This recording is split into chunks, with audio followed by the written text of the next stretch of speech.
sobre a segunda vinda de Jesus. E mais do que nunca nós precisamos, amados, se atentar que Jesus está voltando. Por mais que as pessoas falem, mas essa palavra não tem ficado atentada em nossos corações. Os cristãos do nosso tempo, nós estamos muito apegados a esta vida, muito apegados a este mundo. Nós estamos achando que nós vamos viver aqui eternamente, mas Jesus está voltando, amados, e os sinais aí estão se cumprindo. Os sinais do Senhor Jesus que Ele deixou na palavra dele, o sermão profético de Mateus 24, lá em Lucas também fala sobre quais sinais haveria quando estivesse perto da vinda do Senhor Jesus Cristo, né, e da consumação dos séculos. Então, irmãos, é bom nós entendermos, porque o mundo está caminhando para isso. Nós vemos a cada ano que passa, as coisas, os acontecimentos que estão acontecendo, está mostrando que a palavra de Deus, ela é a verdade e que está se cumprindo, amados. Quem tem o conhecimento da palavra de Deus sabe que cada ano que passa está cada dia mais se cumprindo esses sinais. Amém? Então eu gostaria que a igreja abrisse no Evangelho de Mateus, capítulo 24. Nós vamos ler do verso 3 ao 12. Amém? Mateus capítulo 24, do verso 3 ao 12, onde Jesus fala sobre alguns sinais que marcam a sua vinda e sobre o fim dos tempos. Amém? Mateus 24, do verso 3 ao 12, diz assim: No Monte das Oliveiras achava-se Jesus assentado. Quando se aproximaram dele os discípulos em particular, lhe pediram: Dize-nos quando sucederão estas coisas, e que sinais haverá da tua vinda e da consumação dos século, né?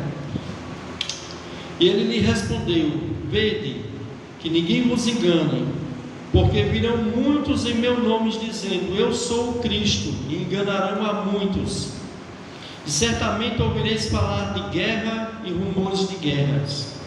Vês que não vos assustei, porque é necessário assim aconteça, mas ainda não é o fim, porque se levantará nação contra nação, reino contra reino, e haverá fomes e terremotos em vários lugares. Porém tudo isto é o princípio das dores.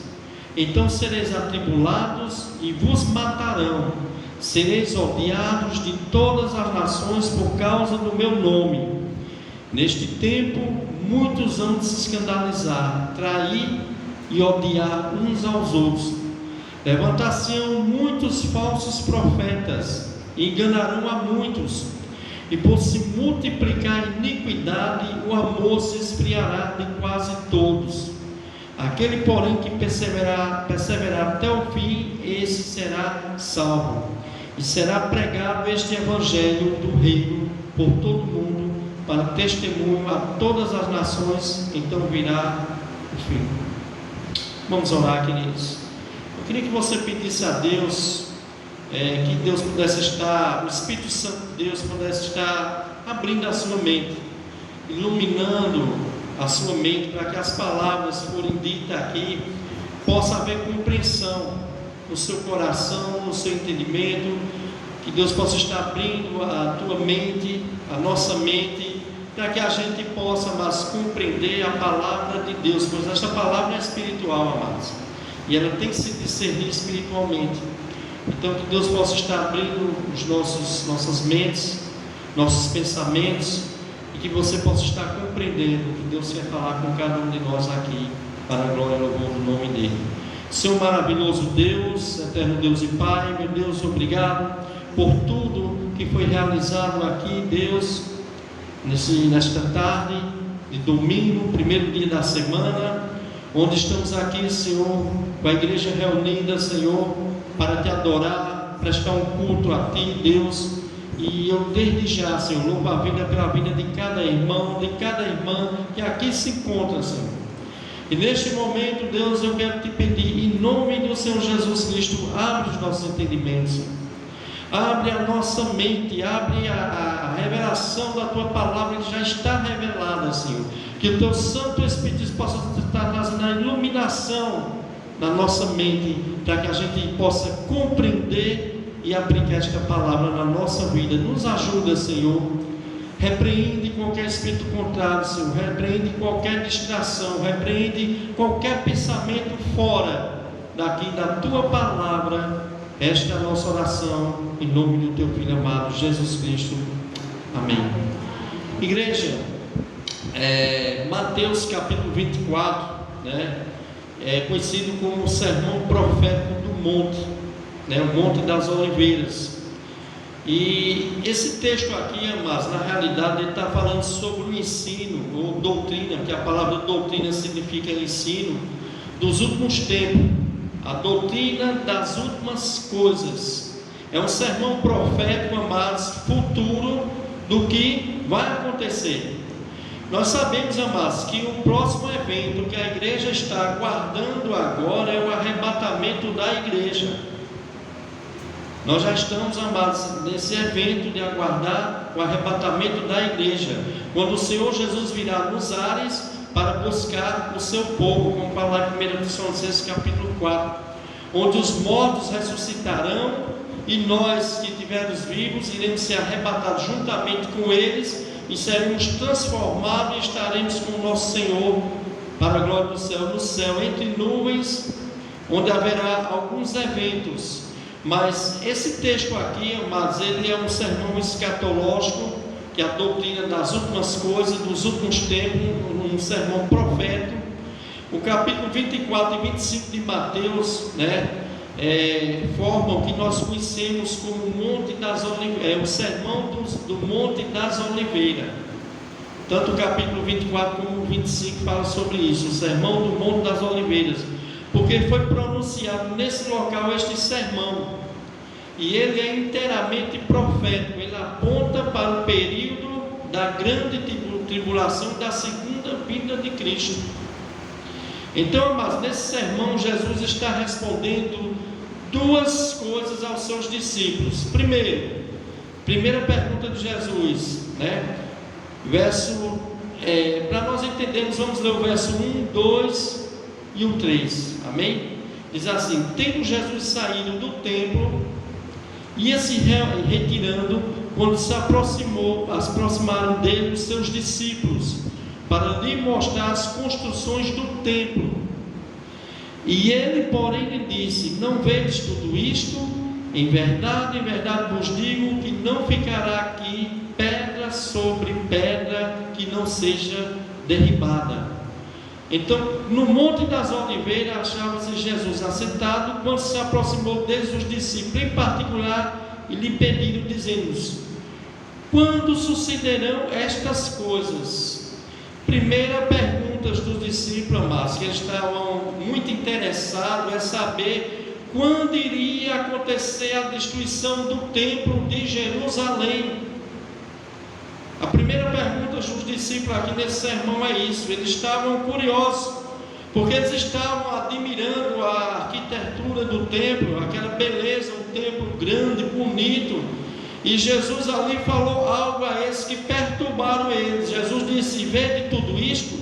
Em verdade vos digo que não ficará aqui pedra sobre pedra que não seja derribada.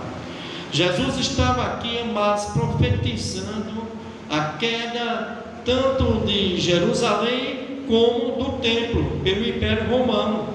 Uma profecia, meu irmão, minha irmã, que veio acontecer 70 anos depois da ascensão de Cristo, depois que Cristo foi aos céus. Então esta profecia, amados, ela se cumpriu 70 anos depois de Cristo. Então, irmãos, para que a gente entenda, o primeiro templo, ele foi construído por Salomão. Ele foi derrubado em 586 pelo Império da Babilônia, sob o domínio do rei Nabucodonosor. Então a segunda construção do templo foi construída com encorajamento de Ageu e Zacarias, sob a liderança de Zorobabel e Josué. Está lá em Ageu capítulo 1, verso 1. Então foi construído em atraso, não foi na data certa, mas mais ou menos em 516 foi reconstruído esse segundo templo. sob a liderança, né, de Zorobabel e Josué, encorajado através do profeta Ageu e Zacarias. Então, amados, esse segundo templo ele foi totalmente restaurado também com a ajuda de Herodes o Grande. 10 anos antes de Herodes morrer, começou a restauração, que foi concluída nos dias de Jesus. Você vê isso lá em João capítulo 2, verso 20, onde foi concluída essa restauração. Então, vemos isto, os discípulos queriam que Jesus apreciasse com eles a beleza da arquitetura do templo, porque os discípulos estavam orgulhosos do templo e da sua dependência, e Jesus avisou, amados, que o edifício seria completamente destruído, que não ficaria ali pedra sobre pedra, como nós lemos aqui. E essa profecia de Jesus, amados, sobre a destruição do templo, realmente aconteceu, irmãos. Para provar, meu irmão, que a palavra de Deus, meu irmão, ela vai se cumprir tudo. Do jeito que Jesus profetizou a queda do templo, toda essa profecia sobre esses sinais que vão acontecer na grande tribulação, meu irmão, minha irmã, creia que tudo vai acontecer do mesmo jeito que Jesus profetizou na sua palavra, porque Deus não é homem para que minta, nem filho de homem para que se arrependa. Passará céus e terra, mas as minhas palavras, Jesus Cristo disse, não passarão, serão cumpridas, amados. Então esse sermão, uma parte se cumpriu 70 anos depois de Cristo, depois da subida de Cristo para o céu, né? Quando houve a destruição do templo. E ela foi tão devastadora, mas que até hoje o local do templo é desconhecido. Até hoje as pessoas não sabem onde realmente o templo tinha sido construído. Foi uma devastação total, amado. O templo foi devastado pelos romanos 70 depois de Cristo. E o general Tito tentou salvar o templo, mas não conseguiu, pois seus soldados puseram fogo e assim se cumpriu a profecia de Cristo.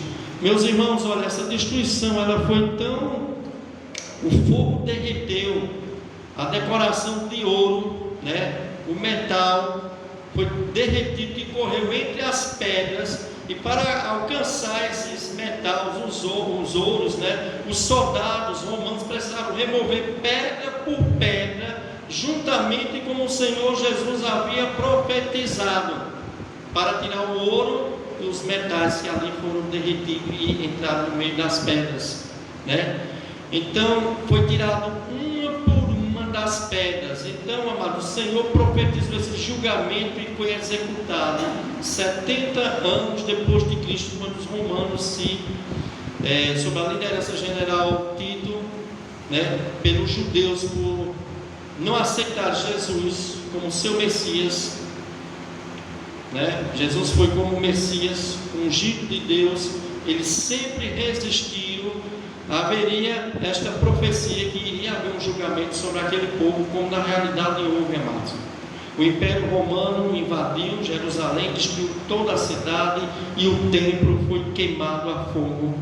E foi uma devastação tão grande que até hoje os judeus não têm certeza onde realmente ficava a localidade do templo, até hoje em dia.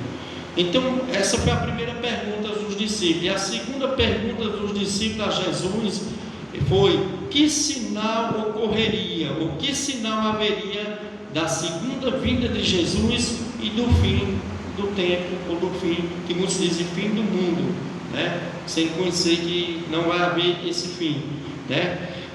Porque para os discípulos, amados, a devastação da cidade e do templo e a segunda vinda do Messias, de Jesus, seria as duas partes em um único grande evento. Eles estavam achando, amados, que na primeira vinda de Jesus, Jesus já viria, né, libertar eles da opressão do Império Romano, que Jesus já viria para reinar, para tomar o lugar de Davi no reino.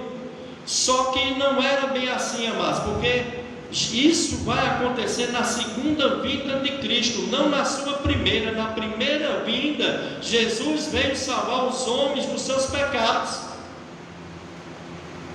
Jesus vem trazer salvação. Na segunda vinda ele virá estabelecer, onde a palavra de Deus fala lá em Apocalipse, um reino milenar, onde Jesus vai voltar, onde ele vai guerrear contra o anticristo, o falso profeta e todo o seu exército. Ele vai vencer, ele vai vir no cavalo branco. Você vai ver esse Apocalipse capítulo 19, e ele vem como vencedor. E aí ele vai vir para estabelecer o seu reino milenar. E a igreja que está no céu, porque já tem sido arrebatada, vai descer com Jesus para reinar aqui na terra durante o período milenar, que será o período de um reino de 1000 anos. Nós já estudamos isso aqui na escatologia, mas a Bíblia é muitas coisas, mas nós precisamos estar trazendo de volta para que entre na mente dos irmãos. Então a segunda pergunta dos discípulos é: Senhor, mas que sinal vai haver sobre a tua volta e sobre esse fim dos tempos? Quais serão os sinais? Por quê, amados? Porque eles ainda estavam em dúvida. Eles ainda estavam achando, amados, que seria naquele momento tanto a destruição do templo, como também, a restauração do reino de Cristo, do reino milenar. Então, amados, o Sermão do Monte das Oliveiras, ele nasceu nessas perguntas dos discípulos, quando Jesus lhe disse que um dia o templo seria destruído. Então Mateus 24 está profetizado, e aconteceu isso no ano 70, mas esta outra parte da profecia, meu irmão, é algo futuro, é algo que vai acontecer depois do arrebatamento da igreja, que o próximo evento que a igreja está esperando é o arrebatamento da igreja. É quando Cristo vai vir para tirar a sua igreja, onde a ira do Cordeiro e a ira de Deus será derramado sobre este mundo, sobre todos aqueles que rejeitaram a Cristo, sobre todos aqueles que rejeitaram o Evangelho, sobre todos aqueles que endureceram o coração para Deus. Essas pessoas vão ficar, amados, para entrar aqui nesse dia aqui da grande tribulação, onde aqui Mateus está falando sobre os princípios das dores. Isso aqui é só o início, amados. E Apocalipse fala várias coisas, amados. Fala sobre os selos serão abertos, fala sobre as taças, fala sobre as trombetas. São juízos de Deus cada vez mais intensos, que irão acontecer em 7 anos no período da grande tribulação. Então, irmãos, é este período da tribulação que Jesus descreve no Sermão do Monte das Oliveiras. Ao final desse tempo, Cristo voltará à terra, derrotará os seus inimigos, o anticristo e o falso profeta e seus exércitos, e ele vai estabelecer o reino milenar prometido. Quanto tempo será esse período da grande tribulação, amados? Segundo muitos estudiosos da palavra de Deus, se encontra em Daniel 9, do 24 ao 27, será um período de 7 anos. Enquanto a igreja está no céu, participando do casamento da noiva com o noivo, que é o casamento da igreja com Cristo, as bodas do Cordeiro, aqui na terra, meu irmão, o negócio vai pegar. Enquanto a igreja, todos os salvos de toda a época, será arrebatado, levado para onde Jesus está, para a casa de seu pai, que ele prometeu isso em João capítulo 14. Ele disse que na casa do meu pai há muitas moradas, se não fosse assim eu não vos teria dito. Ele disse que iria preparar lugar para onde ia voltar e nos levar para onde ele está, e isso será justamente no arrebatamento da igreja. Mas quando a igreja sair daqui, meu irmão, o Senhor vai derramar a sua ira, a ira do Cordeiro e a ira, amados, de Deus. Então Mateus 24, Jesus explica os sinais da sua vinda. E o que significa um sinal na Bíblia, pastor? Amados, um sinal pode ter diferente significado. Um sinal pode significar uma marca, um símbolo, um aviso, um milagre, Os discípulos receberam dons, do quais seriam como sinais, Os apóstolos receberam dons de sinais, que hoje todo mundo quer ter esses dons, mas esse dom foi dado para o apóstolo, que era um dom de sinal, tem um propósito. Mas sinais, amados, pode significar uma marca, um símbolo, um aviso. O que Mateus 24 significa? Significa um aviso, uma marca. Esses sinais são marcas, são avisos que estarão conectados, sobre a aproximação da segunda vinda de Cristo e sobre o período da grande tribulação. Eu gostaria que você prestasse atenção. O primeiro sinal da volta de Cristo, de fim dos tempos, o primeiro sinal que vai acontecer, amados, olha, é o aparecimento de muitos falsos cristos. Muitos falsos cristos, Você vê no verso 4, Mateus 24, verso 4, onde ele diz assim: e ele lhe respondeu, vedes, verso 4, verso 5, vedes que ninguém vos engane, porque virão muitos em meu nome, dizendo eu sou o Cristo, e enganarão a muitos ou a poucos? Muitos. O primeiro sinal, amados, que vai revelar que está perto da vinda de Jesus é que muitas pessoas virão afirmando que elas são o próprio Cristo, o ungido de Deus, o Messias, o Salvador do mundo.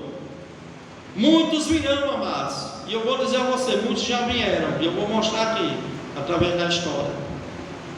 Esse sinal, meu irmão, ele está irmãos, muitas coisas desse sinal já têm se completado no período da grande tribulação, vai aumentar mais ainda, mas já está direcionando, amados, para que a gente abra os olhos, porque Jesus falou isso, amados, durante a primeira metade da tribulação, muitos falsos messias aparecerão e conseguirão enganar multidões, muitas pessoas.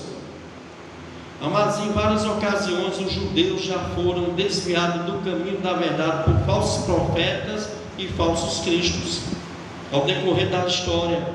Então, no início da grande tribulação, aparecerá muitas pessoas dizendo ser o próprio Cristo.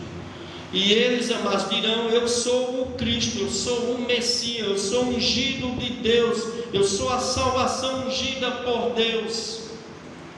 E nós temos que ter cuidado com isso, amados. O próprio anticristo, no período da grande tribulação, ele se passará pelo Cristo, pelo Messias. Você vai ver, olha, Mateus, ele está coligado, amados. Mateus capítulo 24, Mateus 24, ele está coligado com Apocalipse capítulo 6, com aqueles selos que estão sendo abertos. Há uma coligação, porque tanto aqui como lá fala da grande tribulação, do início das dores. Então, logo no início da grande tribulação, o que vai acontecer? O anticristo vai vir se passando por Jesus, e ele vai enganar até os judeus, meu irmão, por um tempo. Por um tempo, próprios judeus vão pensar que o anticristo é o próprio Cristo, o Messias esperado, que eles desprezaram, que foi Jesus Cristo, que morreu numa cruz, que estava profetizado no profeta Isaías 53, que estava profetizado em Isaías 9, que um menino nos nasceu, um filho nos foi dado, Deus forte, príncipe da paz, poderoso. Estava profetizado sobre Jesus, e até hoje eles estão com uma venda, eles estão cegos, e eles vão passar pelo período desta grande tribulação, e muitos judeus serão enganados pelo anticristo. Anticristo significa aquele que é contra Cristo, mas ele vai se passar por Cristo, amados. O primeiro selo que é aberto lá, quando João tem a visão do céu e vê lá o cordeiro abrindo os selos, o cordeiro é o próprio Cristo, e diz que o primeiro selo é um cavalo branco. Não pode ser confundido o cavalo branco de Apocalipse 6, do 1 ao 2, com o cavalo branco do Apocalipse capítulo 19, que ali é Jesus. Ali é Jesus. Agora do capítulo 6, meu irmão, é o anticristo. E ele vem, meu irmão, no cavalo branco, ele vem prometendo uma falsa paz. Ele vem para unir todas as nações, ele vem com o propósito de resolver todos os problemas, ele vem como um grande líder mundial, que ele vai propagar uma falsa paz. que até os 3,5 primeiro ano da grande tribulação, irmãos, ele vai conseguir trazer essa paz para o mundo, e o povo vai começar a adorar ele, pensando que ele é o Messias. Então, Apocalipse 6, do 1 ao 12, o cavaleiro no cavalo branco, em Apocalipse 1, 2, é o anticristo, que será o último ditador mundial, que dizem que vai conduzir as nações à perdição e adorar ele como se ele fosse o próprio Cristo. E ele vai enganar, irmãos, até o próprio povo judeu por um período, pelos primeiros 3 anos e meio do início da grande tribulação. Então, João capítulo 5, 43, Jesus diz: eu vim em nome de meu Pai e não recebeis. Se outro vier em seu próprio nome, certamente o recebereis. Jesus já estava falando aqui da vinda do anticristo, meu irmão. Jesus veio em nome do Pai deles, eles não receberam. Lembrando que Mateus foi um evangelho escrito para judeus. Mateus estava tratando com o povo judeu, que entendia bem essas coisas. Então, irmãos, o primeiro sinal da marca da segunda vinda de Cristo e do fim dos tempos é o aparecimento de muitos falsos cristos. Muitos virão em nome de Jesus dizendo: eu sou o Cristo. E a palavra Cristo não é o sobrenome de Jesus, né? A palavra Cristo significa o Messias, o ungido, o Salvador. Jesus Cristo, ele é ungido por Deus, o Salvador do mundo. Agora você pode estar pensando: pastor, mas essa passagem será um acontecimento para a grande tribulação. O que nós temos a ver com isso? O que nós temos a ver com esta passagem? Meus irmãos, essa passagem aqui está escrita é para que a gente saiba e tenha conhecimento. E o que é que eu quero falar, mas será que esse acontecimento da grande tribulação já não tem acontecido hoje em dia, só que em uma pequena escala? Será que na história muitas pessoas já não estão se levantando, se propagando o próprio Cristo? Meus irmãos, no ano de 132 depois de Cristo, 132 depois da ressurreição de Cristo, ainda no primeiro século, surgiu um falso profeta chamado Simão Bar Corcuba. É um nome meio difícil de falar. E Simão Bar Corcuba foi um líder judeu que comandou a terceira revolta judaica contra o Império Romano. E este homem, amados, de 132 a 135 depois de Cristo, ele se titulava como o Messias. Ele teve um bocado de seguidor. Você vê que esta profecia de Cristo, meu irmão, 132 depois dele, já começou a ter pessoas se levantando e dizendo: eu sou Cristo. E algumas pessoas acreditaram nisso. E ele, amados, ele fez a terceira revolta judaica contra o Império Romano. Lógico que caiu por terra. No ano 440 depois de Cristo, amados, havia uma profecia no Talmud. O Talmud é um comentário judaico do Antigo Testamento, né, que dizia que o Messias esperado viria no ano 440 depois de Cristo. E nesta época surgiu um homem chamado Moisés de Creta. Ele dizia ser o Messias que prometia levar o seu povo, os judeus, de volta para a Palestina. Veja que já apareceu outro, amados. Irmãos, tem muitos, eu peguei alguns principais aqui para que a igreja entenda que esse sinal já está se cumprindo. No ano 610 surgiu mais um falso Cristo, o fundador da segunda maior religião do mundo, o islamismo, conhecido como Maomé. Ele se dizia ser o último profeta de Deus de Abraão, onde fundou a segunda religião maior do mundo. A primeira é o catolicismo, a segunda é o islamismo. No ano 655 depois de Cristo surgiu um rabino cabalista que dizia ser o Messias, Sabat Zevi, o nome desse homem. Mas não parou por aí, amados, mais perto da nossa época, 1954, surgiu um pastor coreano chamado Reverendo Moon, e esse é bem conhecido. E ele afirmava ser o embaixador de Deus, o Messias, o Cristo enviado à terra para terminar a obra de Jesus Cristo que não foi concluída na cruz. E ele afirmava que Deus o enviou para salvar 6 bilhões de habitantes do mundo, restaurando eles para o céu. Veja a profecia de Cristo se cumprir, amados. 1990, próximo agora da nossa época, surgiu um outro falso Cristo, e se titulava como Messias, David Koresh. Esse David Koresh, se você procurar no YouTube, houve até uma matéria no Fantástico falando deste homem, desse falso Cristo. David Koresh nasceu em Washington, dia 17 de agosto de 1959. Ele foi líder de uma seita chamada Ramo de Davi, ou Ramo Daviano. Irmãos, no final dos anos 80 e 90, ele liderou essa seita, Ramo de Davi. E ele dizia ser a reencarnação de Cristo. E ele tinha um rancho nos Estados Unidos, onde era a sede dessa seita. E depois a polícia descobriu, o FBI descobriu que ele fazia sacrifícios naquele rancho.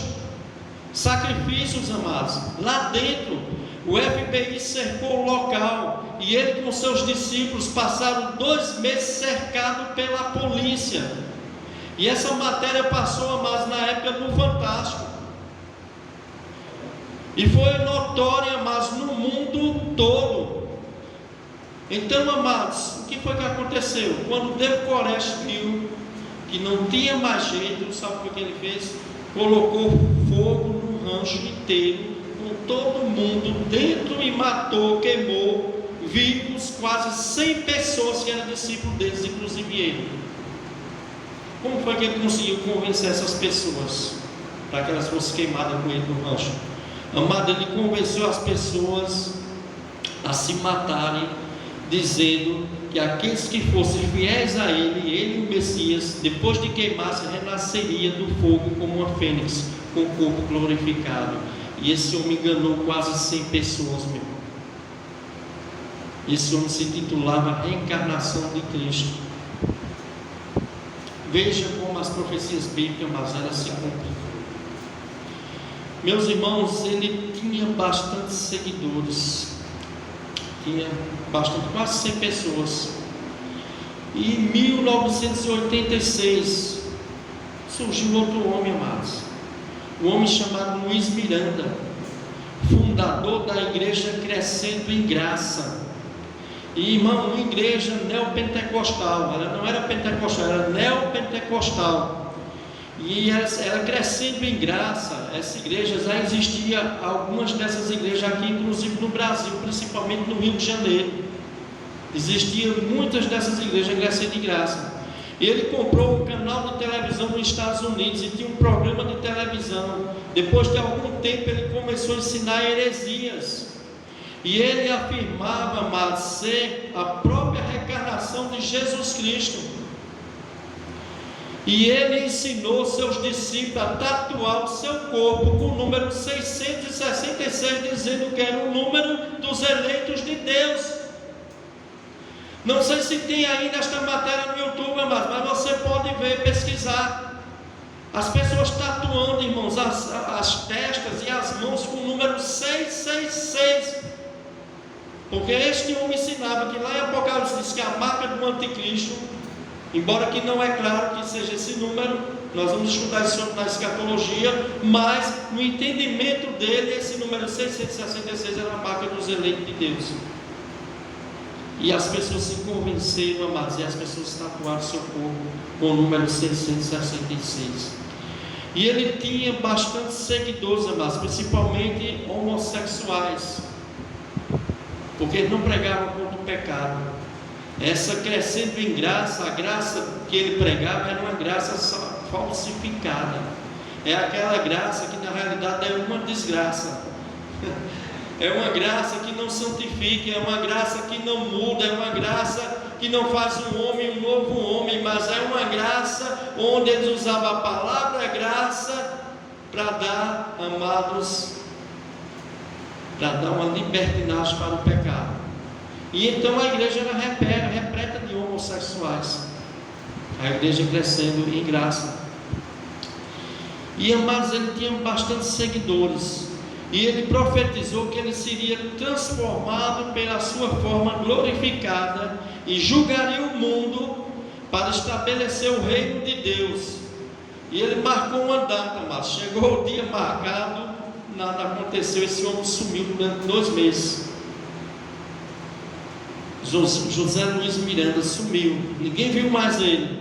Depois de 2 meses ele apareceu com a cara mais lavada e disse ter profetizado falsamente de propósito para testar a fé dos seus discípulos.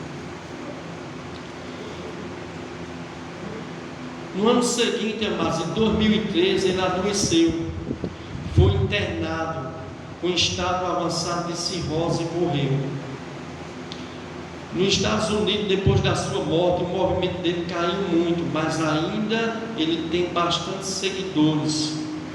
Amados, que seguidores cegos. Veja como o diabo engana.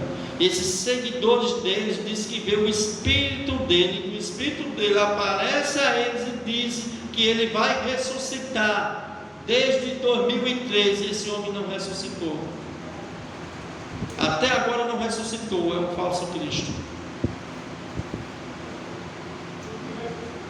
Outro falso Cristo, amados, um aqui bem recente brasileiro, que você ligava a televisão e até podia rir com as brincadeiras dele, um cara barbudo se titulando Henrique Cristo.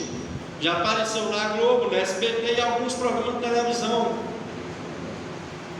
se titulando também Cristo, Henrique Cristo, que nasceu em dia 22 de março de 1948, era um filósofo que dizia ser Cristo, dizia ser a reencarnação de Cristo.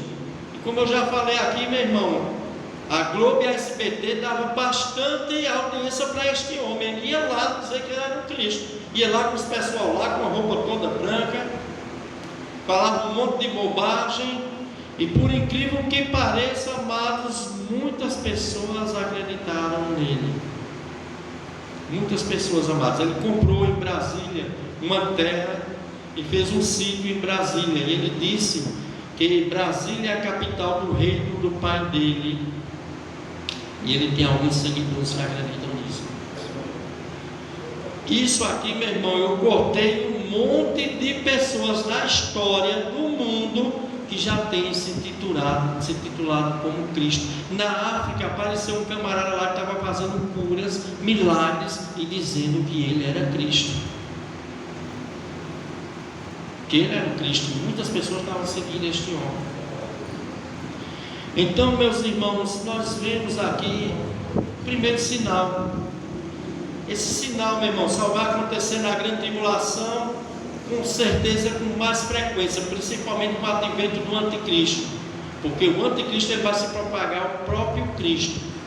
Mas daqui para lá, meu irmão, essas coisas vão continuar e vão aumentando, até chegar no princípio da dores. Quando fala princípio da dores, Jesus se compara com um parto, de uma mulher tendo um parto, que começa com aquela dor, depois vai aumentando. Quando a criança está perto de nascer, vai aumentando até o nascimento da criança. Então, meu irmão, nós devemos estar alerta com isso, porque isso já tem acontecido. Qual o segundo sinal que marca a volta de Jesus Cristo, amados? Jesus Cristo deixou bem claro aqui em Guerras, verso 6. Verso 6, Jesus diz assim: e certamente ouvireis falar de guerras e rumores de guerra. Vedes, não vos assustei, porque é necessário que assim aconteça, mas ainda não é o fim. Então, igreja do Senhor, nós sabemos que sempre na história do mundo houve guerra. Todo mundo vai dizer isso. Ah, meu irmão, Jesus está falando aqui, sempre houve guerra no mundo e continuará havendo até o final, mas aumentará à medida que se aproximar da volta de Cristo. Vai aumentar mais. E, amados, aumentará de maneira a se tornar uma guerra mundial. Não é uma guerra apenas de 2 países, é uma guerra onde vai envolver todas as nações do mundo. Então, irmãos, verso 7a diz: se levantarão nação contra nação e reino contra reino. Aqui está falando de uma guerra mundial, de várias nações juntas, guerreando umas contra as outras. Hoje vemos guerras, rumores de guerra. Nós estamos contemplando aí a Rússia atacando a Ucrânia, que já faz um bom tempo, né? Israel estava em guerra. É um país que sempre as pessoas querem tomar aquele território do povo de Israel, que é uma cidade, é um país pequeniníssimo, mas ninguém nunca consegue destruir aquela nação, porque aquela nação são os eleitos de Deus, são o povo de Deus. Mas é um país, meu irmão, que sempre está em guerra. Nós sabemos que em 1914 a 1918 houve a Primeira Guerra Mundial. 1939 a 1945 houve a Segunda Guerra Mundial, né? A Alemanha invadiu a Polônia, dando início à Segunda Guerra Mundial, onde Polônia, a Grã-Bretanha e a França declarou guerra à Alemanha. Em 2017, há pouco tempo, amados, a Coreia do Norte estava passando nos jornais, porque a gente tem a mente curta, mas passou muito. A Coreia do Norte estava ameaçando usar armas nucleares contra o Japão, dizendo que ia afundar o Japão com arma nuclear, né?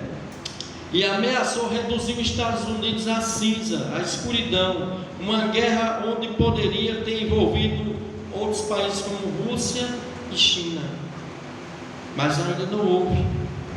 Então seria fácil, amado, pensarmos que já estamos vivendo o período da grande tribulação. Alguns até acreditam nisso, mas não é, amados. Mas o que nós vemos hoje é uma leve comparação ao que vai acontecer realmente no período da grande tribulação. Uma guerra de uma grande proporção, envolvendo todas as nações. E aqui Mateus 24, amados, nessa parte aqui do verso 6, nós podemos coligar com o Apocalipse 6, do 3 ao 4, quando diz: quando abriu o segundo selo, houve o segundo ser vivente, dizendo: vem.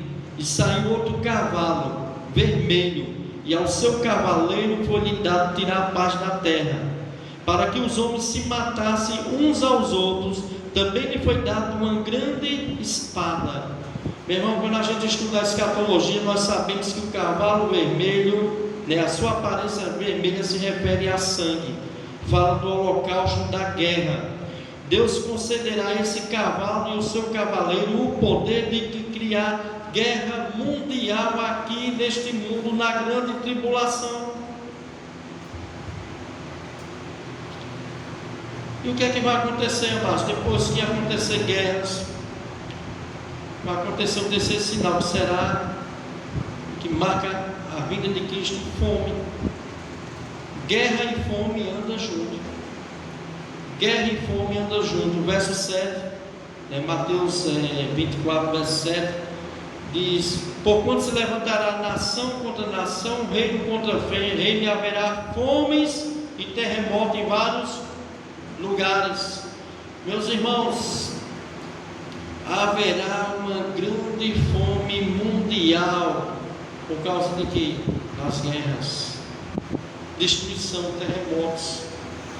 Então, meu irmão, Apocalipse 6, ainda do verso 5 ao 6, diz: quando abriu o terceiro selo, houve o terceiro ser vivente, dizendo: vem. Então vi, e eis um cavalo preto, e o seu cavaleiro com uma balança na mão. Presta atenção no detalhe.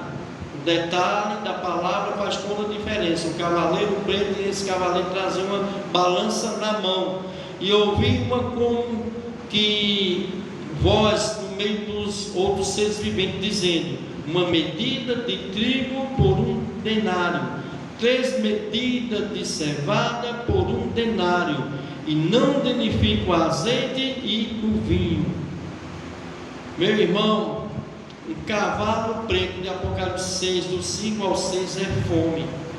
A cor do cavalo tem um aspecto tristonho, sombrio, porque acontecerá uma grande fome no mundo. Nós já sabemos que a África passa por esse problema. Tem muitos africanos lá morrendo de fome, apesar de não ser toda a África. Tem um lado lá dos ricos lá, mas tem um lado lá dos coitados miseráveis, meu irmão, que eles morrem de fome e de doenças. Mas, irmãos, cada dia que se aproximar mais a vinda de Cristo, mais haverá fome aqui na terra. Haverá guerra, destruição e automaticamente fome para as pessoas. Verso 6 diz: uma medida de trigo por 1 denário, 3 medidas de cevada por 1 denário. Lá em Apocalipse 6, do 5 ao 6, que pagou com ligação com Mateus 24. No caso aqui, o verso 7. Então, o que é isso, pastor? Uma medida de trigo é a quantidade necessária para sustentar uma pessoa durante um dia. 1 denário, mas é um salário de um dia normal de trabalho forçado, que só vai dar para alimentar uma pessoa com uma medida de trigo. O cara vai trabalhar o dia todinho, num pesado, num suor. O dinheiro do salário dele, meu irmão, só vai dar para ele comprar, irmãos, uma medida de trigo. Uma medida de trigo por 1 denário. O que é uma medida de trigo? Quando foi escrito a palavra de Deus, os gregos lá entendiam muito, que chama-se um coiquis dos gregos, que significa 40, 50 gramas de trigo. 40, 50 gramas de trigo por um salário de um dia de trabalho. Só dará para uma pessoa comer, meu irmão. O que é que vai acontecer, meu irmão, com as pessoas que têm filhos, filhas, esposas e esposos? Você está achando os alimentos hoje em dia caros? Haverá escassez de alimentos, irmãos. No mundo vai haver isso. Passará céus e terra e a minha palavra não passará. Você vai ver muitas coisas ainda, eu ainda vou ver muitas coisas. Não se engane com pregações aí, meu irmão. Está dizendo que a gente vai viver tempos fáceis, tempos fartos, onde a palavra de Deus, o próprio apóstolo Paulo disse nos últimos tempos, nós teremos dias difíceis, não serão dias fáceis. E nós temos que se pegar cada vez mais com Deus, meu irmão.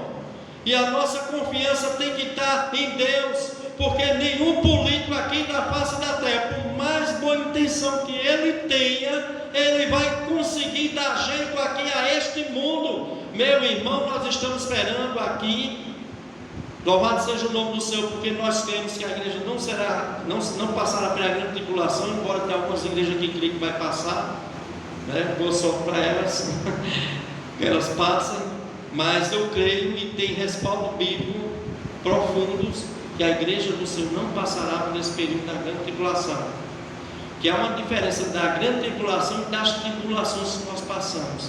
É uma grande tribulação como nunca houve desde o início do mundo, e essa grande tribulação é a ira de Deus contra as pessoas ímpias. Não é contra Deus, não está irado com a sua igreja.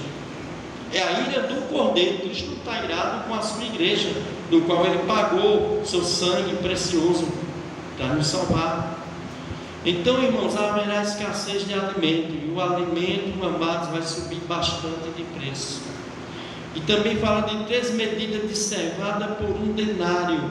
A cevada era dada como alimento para animais, porque é um cereal que contém poucos nutrientes e mais barato do que o trigo. Então, um salário de um dia forçado, amado, vai fornecer, se não for uma medida de trigo, 450 gramas de trigo, vai fornecer 3 medidas de cevada, que é bem inferior ao trigo, que daria para uma família muito pequena, o pai, a mãe e o filho, durante um dia comer comida de animais. Cevadas era dado para animais. Então, mas haverá fome e grande miséria na grande tribulação, falta de alimento. os alimentos vão ficar muito caros, irmãos. Muitos alimentos serão destruídos através das guerras.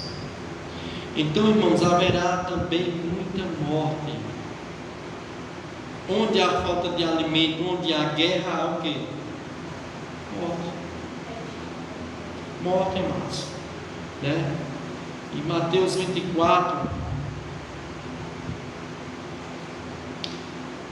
7 diz assim, né? Porque se levantarão nação contra nação, reino contra reino, haverá fomes e terremotos em vários lugares. Porém, tudo isto é o princípio das dores, é apenas o início de tudo que vai acontecer ainda. Então, amados, haverá muitas mortes. E Apocalipse capítulo 6, 7 e 8, que fala da abertura, né, do quarto selo, diz assim: quando o cordeiro abriu o quarto selo, ouvi a voz do quarto ser vivente dizendo: vem. E olhei, e eis um cavalo amarelo, e o seu cavaleiro, sendo esse chamado Morte, e o inferno estava seguindo, e foi-lhe dada autoridade sobre a quarta parte da terra, para matar a espada pela fome, com a mortandade por meio das feras da terra. O que é que vai acontecer, amados? No grego, a cor amarela aqui é um verde acinzentado e pálido, característico de um cadáver em decomposição.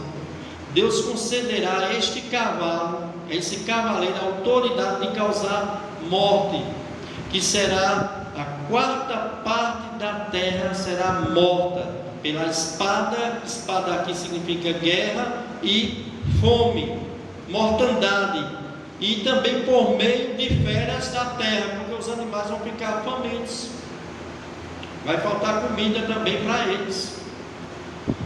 Então morrerá 25% da população mundial por causa da guerra, da fome. Em Lucas fala sobre pestes e doenças também, né? Perseguições e terremotos, porque nós vamos ver também que haverá perseguições. Então, meu irmão, Lucas 21, do 9 ao 12, também está relatando essa mesma ocasião do Sermão do Monte de Mateus 24, com alguns outros detalhes. Você pode ler na sua casa. Então, até as feras estarão famintas e atacarão os seres humanos na grande tribulação após o arrebatamento da igreja, meu irmão. 25% da população morrerão. Guerra, fome, peste, perseguição, terremoto e ataques de feras. Talvez você diga: pastor, será que isso vai acontecer? Eu pergunto a você: a queda do templo aconteceu ou não aconteceu? Jesus profetizou. Muitas pessoas olham e dizem: esse templo vai cair. Uma estrutura dessa, meu irmão, no ano de 70 o templo caiu, meu irmão. O templo foi derrubado, ficou pedra sobre pedra. A profecia foi toda concluída. Tudo isso aqui vai se cumprir. É a palavra fiel de Deus, amados. É a palavra do Senhor Jesus. 25% da população morrerá, amados, de guerra, de fome, de peste, perseguição, terremoto, ataques de fera, em um julgamento terrível que aguarda o mundo que rejeita a Cristo. Nós estamos pregando o Evangelho aí, meu irmão. Muitas pessoas têm batido as portas da nossa casa, muitas pessoas têm zombado de nós. Nós muitas vezes estamos pregando lá no nosso trabalho, para os nossos companheiros, eles ficam rindo da gente, mangando. E a gente fala de ressurreição de mortos, eles dizem que não existe, fala de céu, isso não existe, isso é tudo coisa inventada. Mas um dia, meu irmão, essas pessoas, se não na grande tribulação, quando partir dessa vida para outra, eles já vão, meu irmão, prestar conta a Deus. O quarto sinal, amados, que marca a volta de Cristo: perseguição e morte aos cristãos. Perseguição e morte. Veja o verso 9 e o 10, Mateus 24, 9 e 10. Então sereis atribulados e vos matarão, sereis odiados de todas as nações por causa do meu nome. Amém? Então sereis atribulados e vos matarão, sereis odiados de todas as nações por causa do meu nome. Todas as nações. Hoje em dia, se você puxar na internet, você vai ver os 50 países que mais odeiam cristãos, perseguem e matam cristãos. Aqui na grande tribulação, meu irmão, vai ser todas as nações vão perseguir os cristãos. Todos aqueles amados que não vão se converter no período da grande tribulação, que vão estar sob o reinado do anticristo, que vão receber a marca do anticristo, meu irmão, eles vão odiar as pessoas que vão se converter a Cristo neste período. O pastor disse que não haverá inverno. Não haverá o quê? Irmão, assim não fala não, mas mais na frente nós vamos ver isso. Porque aqui é só o começo da grande tribulação. Aqui nós estamos no selo em Mateus 24. Porque depois mais na frente vai vir trombetas, taças, que vai aumentando mais. A quantidade já não vai ser mais 25% da nação, vai ser bem mais. A quantidade de pessoas vão morrer por essas mesmas coisas, vai aumentando, conforme nós vamos estudando no livro de Apocalipse. Oi? O inverno, não sei, o inverno. Agora, não sei responder a irmã agora no momento, entendeu? Mas veja só, irmãos, haverá um grande ódio, uma raiva das pessoas incrédulas contra os cristãos. Mas os cristãos também, amados, sempre serão odiados pelo mundo. Em toda a história da igreja, os cristãos têm sido mortos e odiados. O irmão Lenivaldo está com o Diabo Luiz assistindo um documentário, irmão, falando sobre as mortes dos mártires, dos cristãos da história da igreja. O Império Romano, meu irmão, matou muitos cristãos.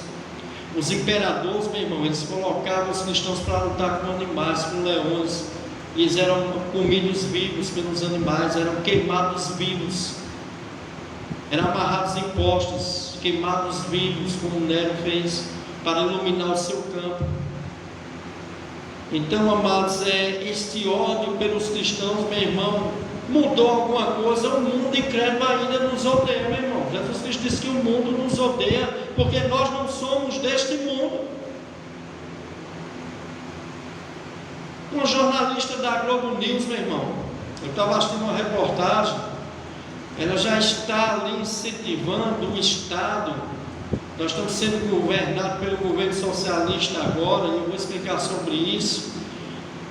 Incentivando para que o Estado agora comece, irmãos, a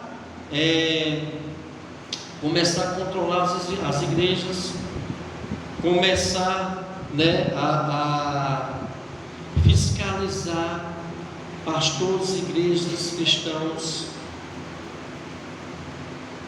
A mensagem do Evangelho, meu irmão, não agrada essas pessoas. Você sabe que a mensagem do Evangelho, ela prega contra o pecado, ela prega contra a corrupção.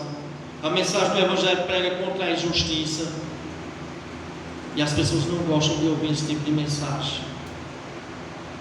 Então, amados, eu estava vendo não só essa repórter, como, meu irmão, já vários aí se levantando aí. E, amados, a perseguição, amados, vai acontecer. Irmãos, as igrejas evangélicas têm que aprender uma coisa. Olha, escute. Você tem que saber que o comunismo matou mais de 100 milhões de pessoas, inclusive cristãos, padres, pastores e freiras. O comunismo, e a própria Folha de São Paulo, que hoje em dia está defendendo Partido Socialista e Comunista, ela fez uma matéria em 1997, onde ela relata que o comunismo matou mais de 110 milhões de pessoas, que os países comunistas e socialistas são totalmente intolerantes a qualquer religião, e principalmente o cristianismo. E esses 110 milhões de pessoas, amados, está incluindo padres, pastores, cristãos, todos que se propagam como cristãos nos países comunistas são perseguidos, são presos e são mortos. Então, amados, segundo uma reportagem da Record 2022, mais de 360 milhões de cristãos sofrem perseguição religiosa. Só em 2022, ataque a cristãos em todo o mundo ocorreu em 76 países. E a maior parte na Coreia do Norte, que é considerada a pior parte do planeta para um cristão. Em 2022, mais de 4.542 cristãos foram presos. Em 2022, nós estamos em 2024, esse número já aumentou bastante. 5.621 mortos, simplesmente pelo fato de dizerem ser cristãos. Então, os números da igreja, amados, fechadas, atacadas, destruídas, chegaram a 2.110 igrejas fechadas e destruídas, né? Através de governo da esquerda lá de Cuba, governo esquerdista tem fechado, destruído igrejas, tem perseguido cristãos. Pastor, a gente não sabe que tudo isso vai ter que acontecer. Vai, você não sabe que o anticristo vai vir nesse mundo? Vai. Os cristãos da época do anticristo vão apoiar o governo dele? Não, irmãos. Eles vão ser oposição ao governo do anticristo, por isso que eles vão ser perseguidos e mortos. Meus irmãos, olha, me perdoe, mas eu vou dizer uma coisa: eu não entendo, meu irmão, como uma pessoa é um crente, se ele é bem informado, como é que ele, meu irmão, vota em um político, meu irmão, socialista e comunista. Eu não entendo isso não, me perdoe. Me perdoe. Porque, meu irmão, o comunismo ele é inimigo da fé cristã. Karl Marx, o pai do comunismo, resume sua doutrina comunista em uma sentença, que é a abolição da propriedade privada. E a ideia é que a religião não deve existir. Por quê, amados? Tem que haver, porque até a religião tem a ver com a propriedade privada. E aí essa propriedade privada, ele crê que a pessoa ser religiosa vai atrapalhar as ideias que eles têm sobre isto. Então, amados, a ideia de certo e errado não existe, porque não tem a ver com a propriedade privada também.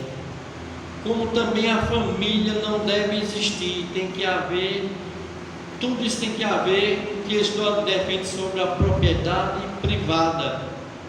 O comunismo que abolia, amados, as verdades externas, né? Verdades eternas, abolir todas as religiões e toda a moralidade, porque Karl Marx acreditava que era impossível uma sociedade ser plena, ser desenvolvida, se nessa sociedade houvesse religião, né? Houvesse uma religião, houvesse uma fé, uma religião, ou cristianismo, ou o que for. Na realidade, o comunismo, irmão, ele odeia todas as religiões. Por que eles atacam mais o cristianismo no nosso país? Porque é a mais forte, meu irmão. Porque o cristianismo, meu irmão, é a religião que mais se mantém firme. Quanto mais se matava os mártires, mais a igreja crescia. O sangue dos mártires era como o que? Semente, meu irmão. Porque é uma grande perseguição sobre os cristãos, meu irmão, por causa disso. Nós temos, amados, que ter cuidado, amados, porque, meu irmão, todo partido político socialista, comunista, ele odeia a religião, ele odeia a família, ele odeia a moralidade. Porque para um país ser comunista, ele tem que destruir esses pilares, para o país se tornar fraco.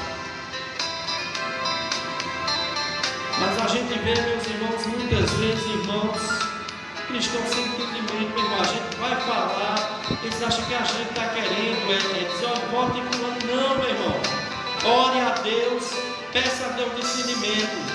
Mas entenda uma coisa: você muitas vezes está voltando o inimigo da igreja, o inimigo de Cristo, que está com falsas promessas, mentindo para você, lhe enganando, que logo, logo vai formar leis para perseguir a igreja que você faz parte, para perseguir seu pastor, colocar seu pastor na cadeia.